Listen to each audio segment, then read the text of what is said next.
Eu sou Ana Carolina, eu sou estudante de letras do IFPA e eu estou gravando uma aula de letramento literário para a disciplina Prática Educativa no contexto da EAD, da professora Silvana, que requisitou que essa aula fosse gravada como matéria extra do curso.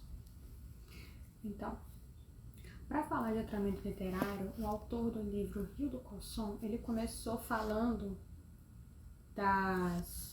de uma fábula, da fábula do imperador chinês. O que é essa fábula? O imperador chinês, depois de muito trabalhar e governar seu império, ele resolveu escolher um sucessor. Para o sucessor, ele escolheu o filho da sua esposa favorita. Mas ele era muito jovem e ele não sabia de nada. Ele não possuía nenhum conhecimento. E aí resolveu contratar um sábio para ensinar esse jovem príncipe. Mas ele não queria que o jovem ficasse sozinho na aula.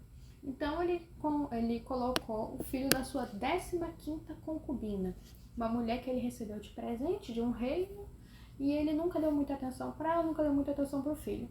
E aí, junto com o herdeiro e o outro filho, ele colocou também um servo para auxiliar eles. Ok. Agora ele precisava de um professor. Ele foi procurar os sábios da China. Ele chamou um, o primeiro recusou, falou que estava muito ocupado, o segundo recusou, o terceiro recusou, até que o imperador ficou zangado e falou assim para eles, que se eles não dessem logo a aula para os meninos, ele ia executar eles. E aí ele perguntou, e os sábios ainda se recusaram. Aí o imperador perguntou, mas por que vocês se recusam, sendo que eu estou dando todos os recursos possíveis para vocês ensinarem?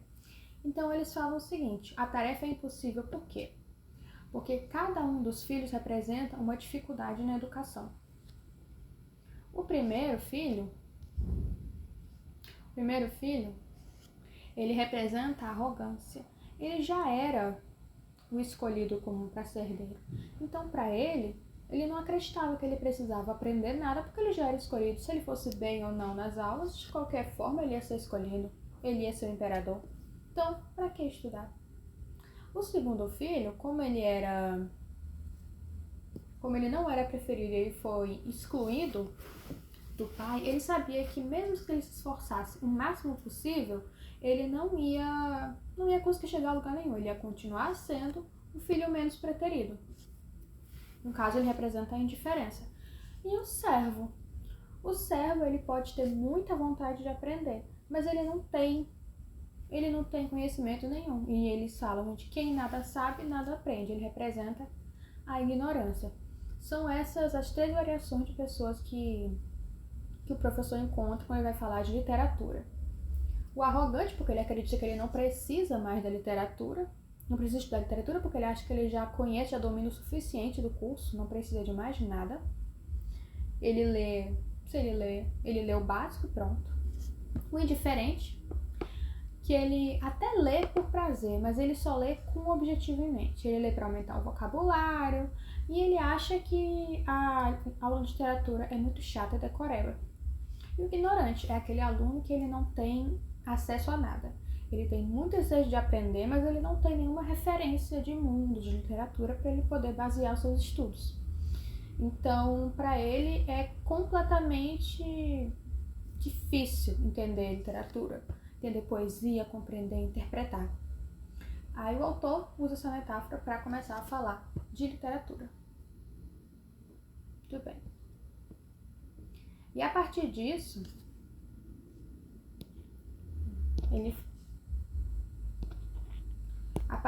o autor começa a dar os conceitos de letramento. O primeiro conceito de letramento, segundo Magda Soares, trata-se não da aquisição da habilidade de ler e escrever, como concebemos usualmente na alfabetização, mas sim da apropriação da escrita e das práticas sociais que estão nela relacionadas.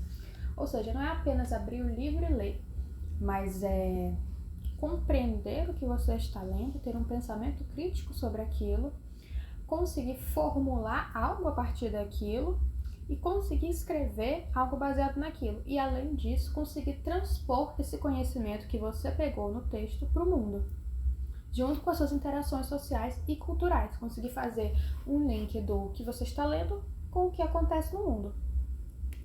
E aí, segundo o Cosson, o processo de letramento literário, que se faz via textos literários, compreende não apenas uma dimensão diferenciada do uso social da escrita, mas também e sobretudo uma forma de assegurar o seu efetivo domínio. Simples. Assegurar o domínio da escrita e da leitura.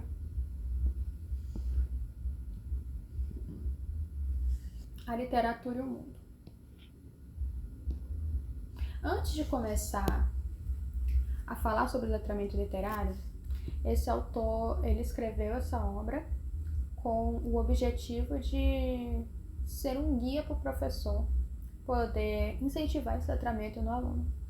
A partir disso, ele dividiu a obra em duas partes, os pressupostos e as práticas. Eu vou tratar aqui apenas os pressupostos.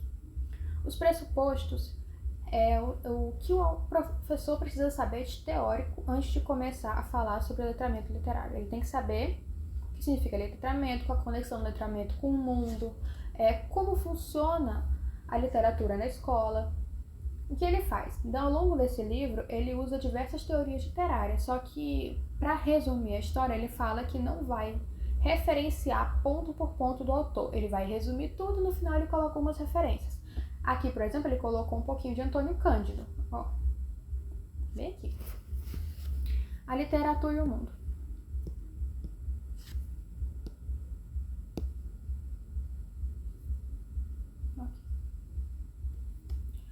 O nosso mundo é aquilo que ele nos permite dizer.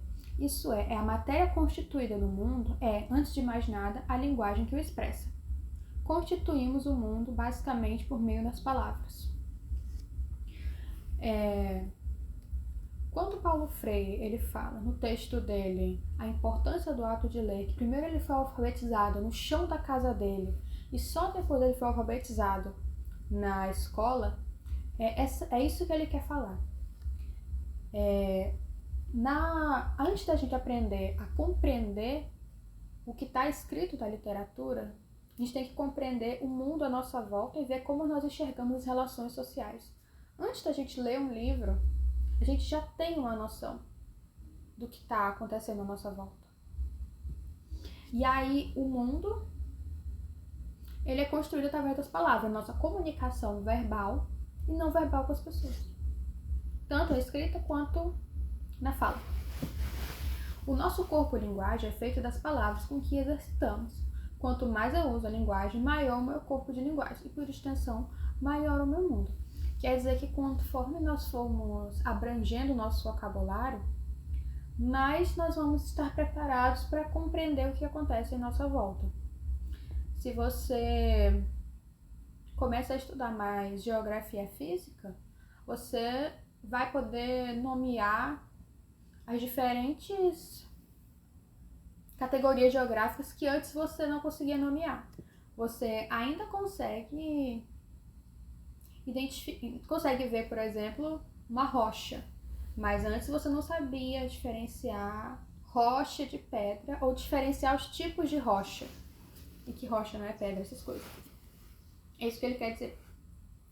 A literatura não tem a palavra em sua constituição material, como também a escrita é o seu veículo predominante. Ela é o veículo predominante, mas não é o único. Não se pode esquecer das literaturas orais das outras populações. Também é uma maneira de literatura que é muito importante e a gente tem que lutar para não perder. E quando...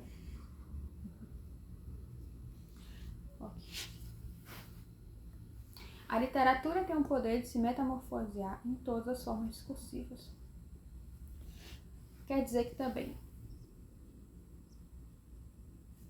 que a maneira como a gente se comunica denomina nosso posicionamento social do mundo. Se eu falo, por exemplo, uma terra foi invadida e uma terra foi ocupada, nós temos duas maneiras diferentes para falar da mesma situação. Uma coisa que foi invadida quer dizer que ela foi tomada. Uma coisa que ela foi ocupada quer dizer que ela foi... que não tinha nada lá e que a pessoa pegou e ocupou esse lugar. É isso que ele quer dizer, que a literatura ela se metamorfoseia em todas as formas discursivas, porque ela molda os discursos. Os discursos estão no nosso cotidiano, mesmo que a gente não leia muito, tá no jornal, tá nas nossas conversas e tudo mais, tá na internet, nos vídeos e tudo. E é por possuir essa função de maior, de tornar o mundo compreensível, transformando sua materialidade em palavras de cores, odores, sabores e formas intensamente humanas, que a literatura precisa manter um lugar especial na escola. Quer dizer que quando a gente tem contato com o meio literário, a gente começa a ver o mundo de outra forma. Você não sabe, por exemplo, o que se passa em todos os lugares do mundo, mas se você tiver contato com diferentes obras, diferentes perspectivas, diferentes maneiras de se visualizar, você consegue estudar. Você pode nunca ter pisado no Nordeste, mas se você ler, talvez, Torturado, você consegue ter um pequeno parâmetro da realidade que o autor quis retratar ali. Por isso que a literatura é dita por esse autor que ela é importante se ter na escola. É isso.